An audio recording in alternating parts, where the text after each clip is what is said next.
Why has this got so many washers on it? Oh, it's to adjust the belt.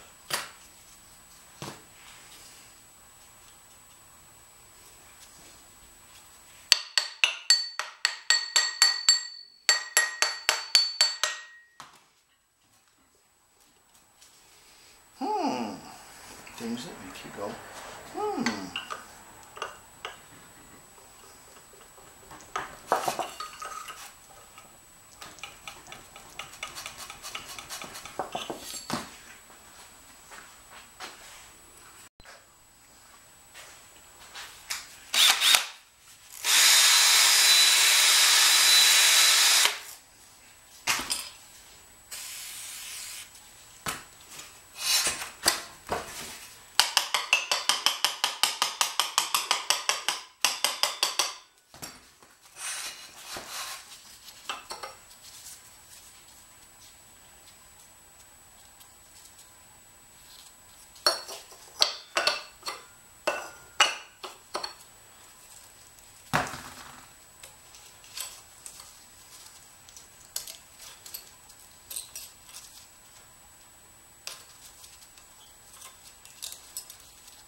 Well,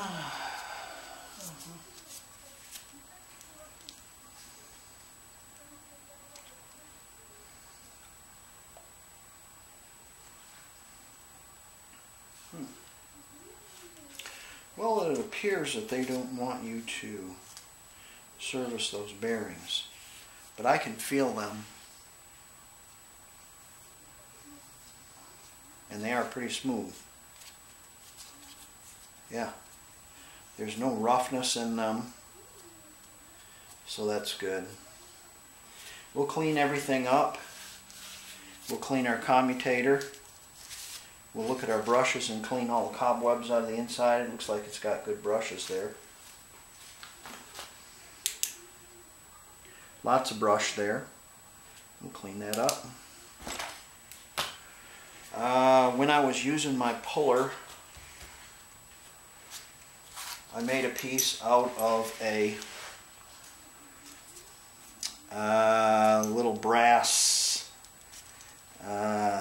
whatever, like it joins two hoses together, and I just drilled this out just really crudely that it would fit in there, and then this section here will fit in this bolt so it won't fold over, and also brass won't dink up your threads on your nut. Too bad. I'll chase them with a tap. It had quite a bit of rust on there. We'll clean off. If you notice, I tried hitting it with this, didn't get it. I put some pressure on it with the puller, and when I put some pressure on it with the puller and hit it with the heat, just as soon as I touched it, it went pop. So sometimes you need more heat, but I didn't get it really hot, so we're okay. These bearings, I guess, are sealed. They've got steel caps in them, so I think we're going to be okay. They're not grumbling or rumbling, or, you know, they don't feel bad. So let's clean this up and put it back together. Same way you took it apart. Oh, a couple of things. The washer for this nut does not go down. It points up. Okay. And this is a fan-cooled generator, so it uses a bit of the fan to cool it. It catches in this slot here. It catches in this slot here and shoves it through there and out these holes to cool the generator. So there's that. You want to check your fan for missing or bent blades. This is a German fan. The Brazilian ones and the Mexican ones and stuff suck. There is a difference between a single port fan and a dual port fan. This is a single port fan. Dual port fan's a little wider. I looked in the book on how to take this thing apart, and it did not show me how to take that piece off that I tried to take off.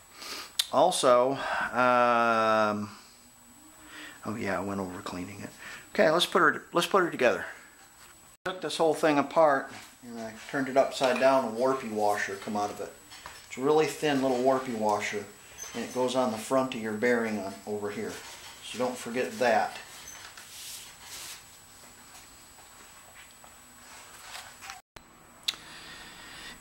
If necessary, you should polarize the generator as shown in figure 6.6. Here's the schematic to it. The positive side is going to D+. It's going to be D+. The negative side of the battery is going to go to ground, and to D-. You do not need to polarize the generator unless it's a new generator, a rebuilt generator, a used generator that has been stored for several weeks or more. That's our generator. Used, stored for 7 weeks or more.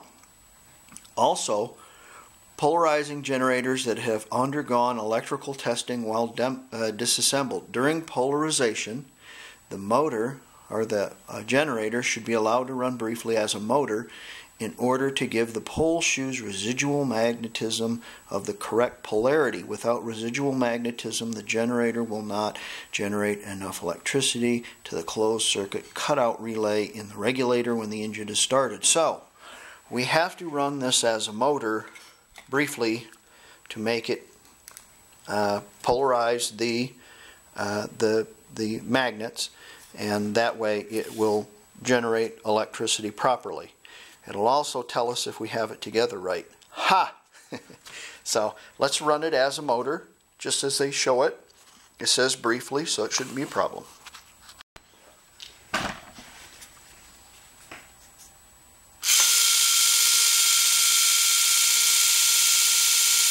Briefly. What's briefly? Getting hot. That should be good, huh? That's briefly. Ooh. That should be good. Briefly. Okay. I know this is 2 screws holding it on there. I'm probably going to take it off and paint it, and also paint my all my tin also. Well, that's good. No parts left over. That's a good thing. Just a giant mess to clean up. So, thank you for wrench-tating with me. And if you like and can dig my channel, really you're getting something out of it, like or subscribe or not, you know, whatever you want to do. I never told anybody